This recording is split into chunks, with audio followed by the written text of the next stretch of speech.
guys, welcome to my channel. My name is ReadingBear and I hope you are ready for some more stories. And today, we'll take a look at some new IDontWorkHereLady content. If you enjoyed my content, please don't forget to subscribe to my channel and post some bear emojis in the comment.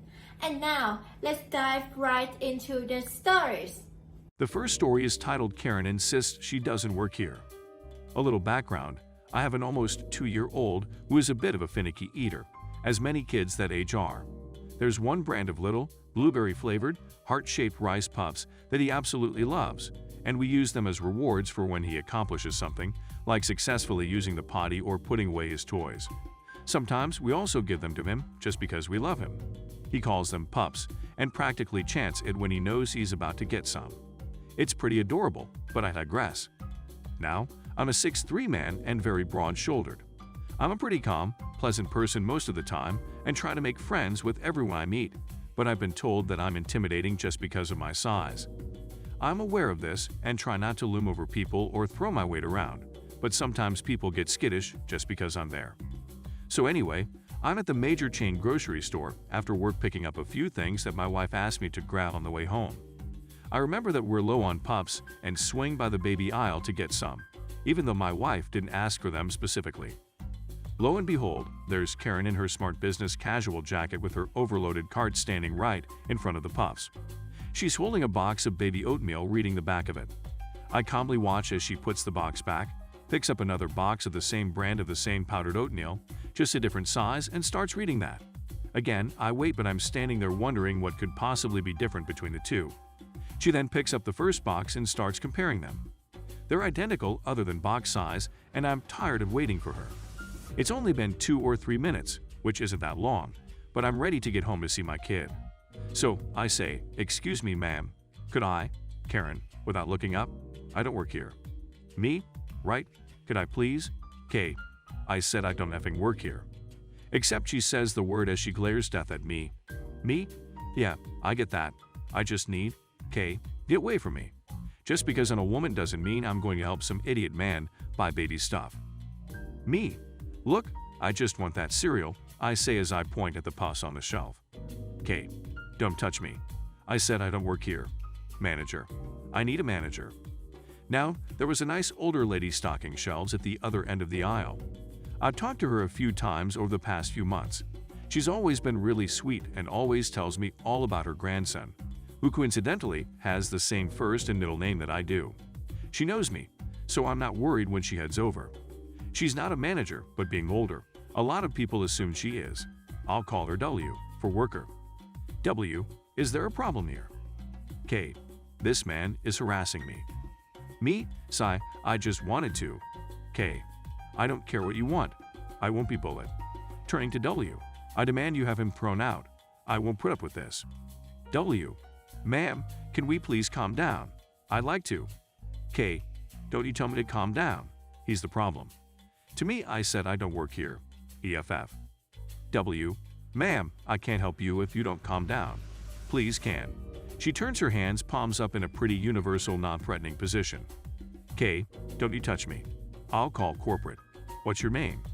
I've been pretty irritated, but I haven't gotten mad until now.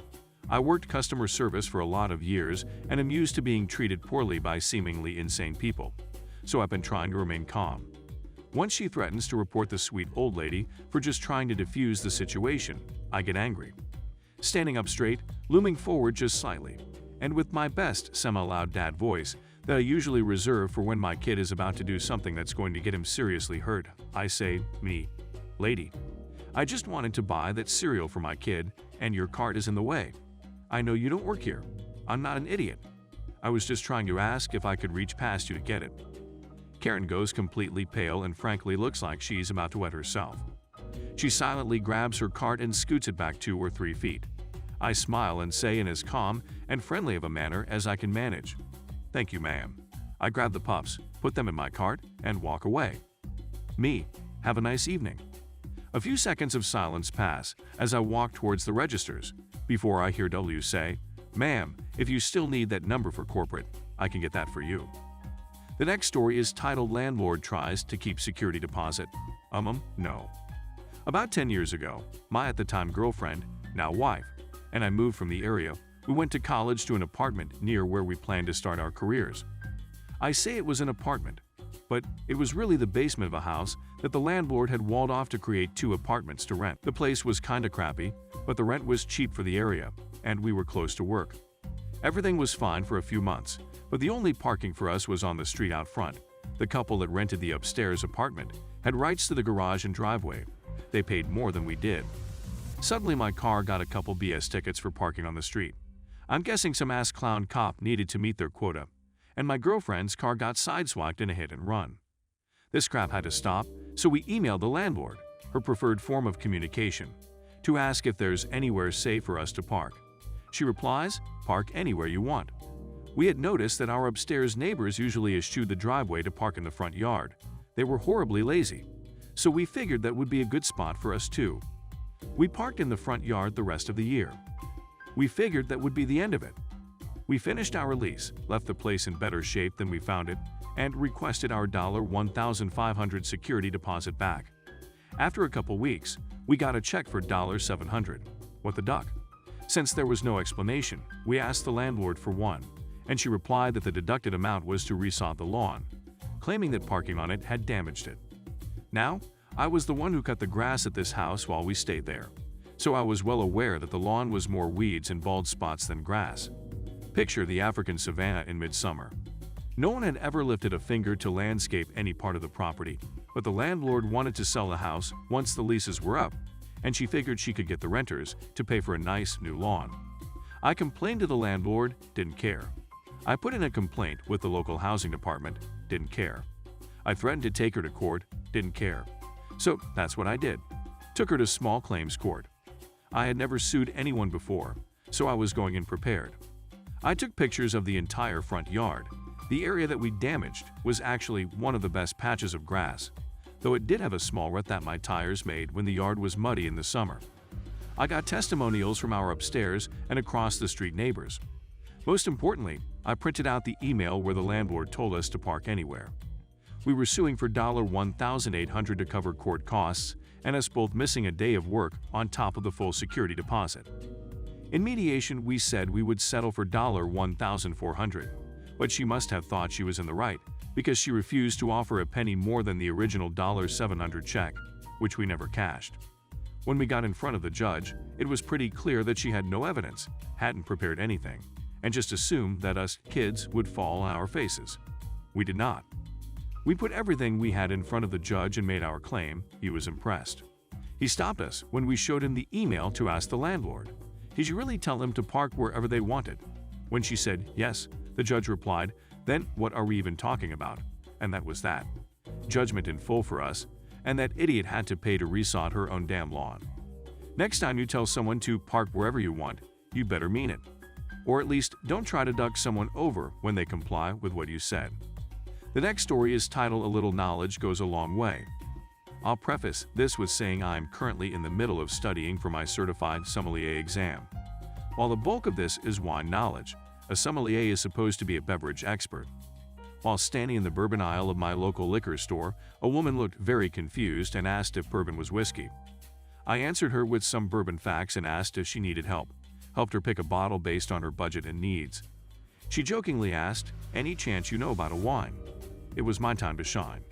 I walked with her to the wine section asking a few questions to get a sense of what she needed, budget, and any food pairings. Got her a couple bottles of Côte du Rhône, a French red wine, that were seriously underpriced, and she was off. I go about my shopping and head up front. Since that Côte du Rhône was so inexpensive, I grabbed 2 bottles for myself. While at the register, the cashier joked that there must be a sale since this was the second transaction in a few minutes with this wine. I laughed and mentioned helping a woman pick the wine. Oh, you're our super helpful wine expert. Turns out the cashier was the manager and was super confused when a customer was saying that the in-house wine expert was a great new service and that they should be given a raise. The next story is titled I Don't Work Here. I Work in That Points, Ambulance.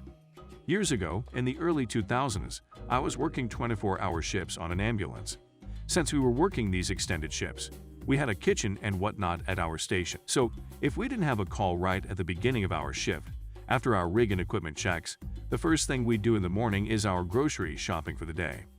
Now, just to make sure it's clear that there's no possible way for us to be mistaken for the uniform of the store employees, we wore blue button-down shirts, had a patch on one arm that said State of Redacted, and our certification level, either EMT Basic or Paramedic, and on the other arm had a patch with our company logo on it.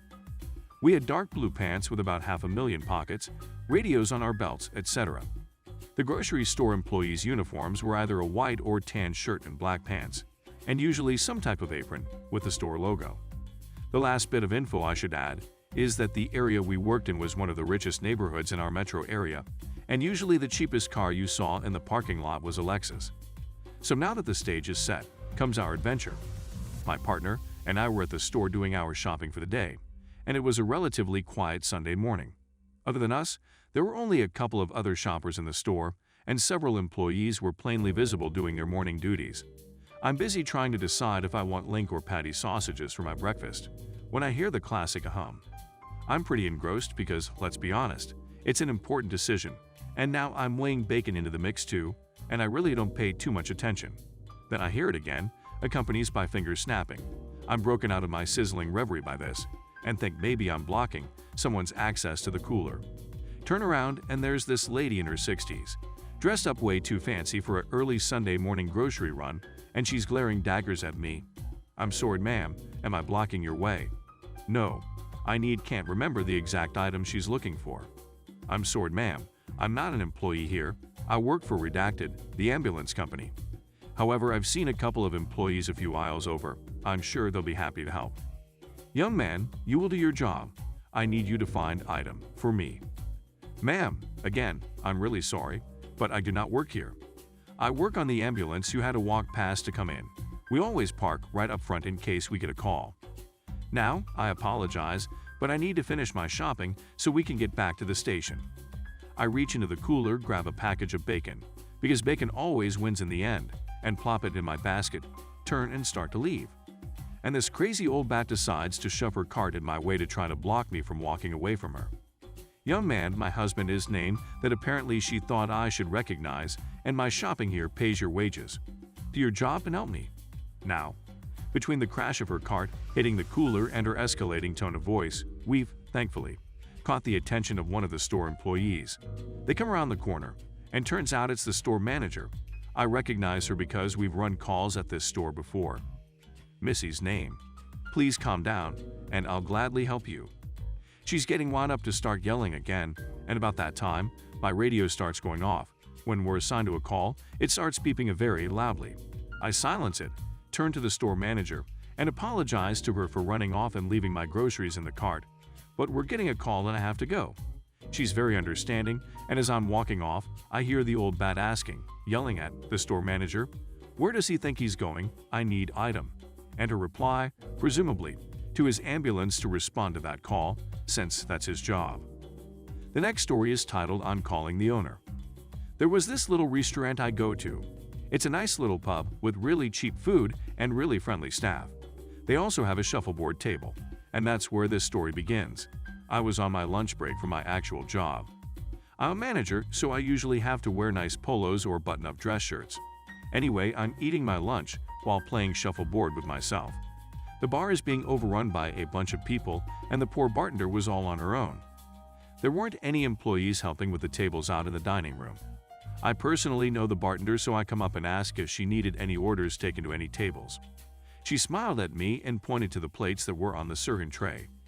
"Those go to the table in the corner," she said as she continued making drinks. I nodded and took the tray and made way over to the table and served them.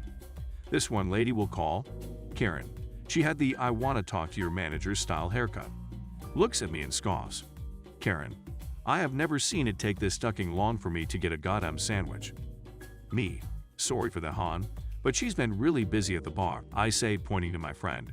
Karen, I know, and yet you just sit at the shuffleboard table and eat your ducking burger while you let her drown. What kind of manager are you? I raise a brow before remembering how nicely I'm dressed. Seeing she believed I was a manager there, I replied pretty normally. Me? Oh, I don't work here. She, Karen, cuts me off. Don't try to bullcrap your way out of this. I've heard enough. I'm calling the owner of this place right now and letting him know how much of a duckwit you are." At this point, I'm trying to explain how I was just trying to help, but she had her phone out and called the guy who owned the pub. Every time I tried to explain this to her, she just flipped me off. I rolled my eyes and just walked back to the bar, telling my friend about the woman. "Friend, oh yay, she's some entitled idiot that comes in here every other day. She keeps complaining and trying to get everyone in trouble. She found out my boss's name and searched his number up in a phone book, so if any of us try to tell her something she doesn't like, she calls the boss. He usually just tells us to let her eat for free and get her to leave. Like I said, I'm a manager, so when I heard that I could tell that wasn't a good idea. If you give problem customers free things, they're just going to come back causing more problems, expecting it to get them more free things. I go back to playing on the shuffleboard and eating my burger, and I see Karen storming up to me.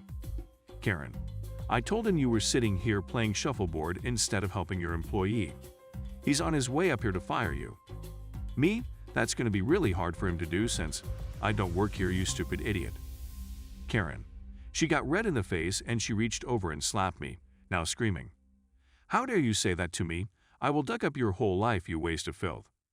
Now, I'm a simple man, and I was raised to never hit a woman. But I'm a second-degree black belt in Taekwondo and a first-degree black belt in Hapkido. I don't need to hit her to make my point. She goes to slap me again and I catch her wrist, pulling it in behind her back and kicking out both her feet to bring her to her knees. She couldn't move in this position without pain shooting up her arms and neck. Believe me, I've been locked in this position before. At this point, the whole pub has turned to see the commotion and my friend has come over to me. Friend, Jesus, are you okay? Karen, let me go. I am going to get you ducking arrested, and I will see you so hard you'll be lucky to be living in a cardboard box. I asked my friend if she could get me some zip ties.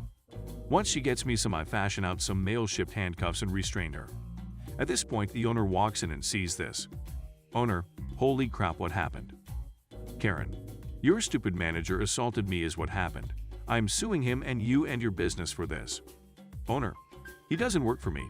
He's a regular here lady. Karen got bright red in the face, but she sat there and stayed quiet now. I think she realized what kind of trouble she was in.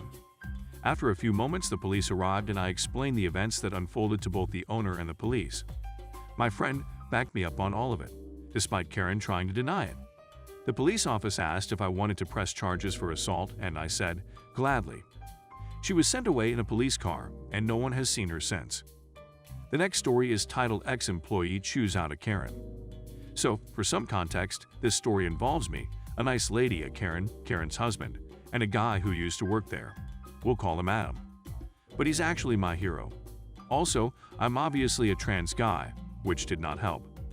I work at a large hardware store as an appliance associate. We wear orange aprons. So I'll let you figure out where that is. Now, I don't usually work in flooring, but the regular flooring guy was on break, so after the nice lady asked me to get something down from the overhead for her, I headed over there to help. Seeing Karen and Adam standing at the carpet cutting machine, not together, I tell them I'll come help them as soon as I was done with the nice lady. After about 2 minutes, I returned to the carpet cutting machine to find Karen gone, leaving me to talk Adam through what would be best for him to get for his project. Just as I'm getting ready to roll out the carpet we decided on, Karen comes stomping back. Karen, there you are. Adam, it's all right, man. Take care of her first. I'm not in any rush. Me? How can I help you, ma'am? Karen, I need 60 FT of AstroTurf. How fucking hard is that? I start rolling out her carpet. You should have just done that to begin with. Are you stupid or something? All of you people are lazy good-for-nothing retards. Adam, ma'am, there's no reason to talk to him like that. He's just doing his job. Karen, not ducking fast enough. Not that it's any of your business. You need to stay out of our conversation. Adam, obviously done with her bullcrap look. He's just trying to do his job and you're acting like an idiot. A verbal smackdown ensues until my manager, we'll call her Debbie, walks over to intervene. Manager, is there a problem? Karen, I was just having a conversation with this lady, points to me, and he started being rude. You need to handle it. Manager, ma'am, he doesn't work here. I don't know what you want me to tell you. My manager proceeds to try and talk the woman down while I roll and cut her carpet. By the time I had her carpet ready, her husband had arrived with a cart to load it up. Then, Thinking everything was over, my manager walks away and I turn to Adam to get him his carpet. That's when I realized that Karen had been telling her husband what happened. Husband, storming out to Adam, "Did you call my wife an idiot?" Adam, shrugging, "I said she was acting like an idiot. There's no reason to talk to associates the way she did."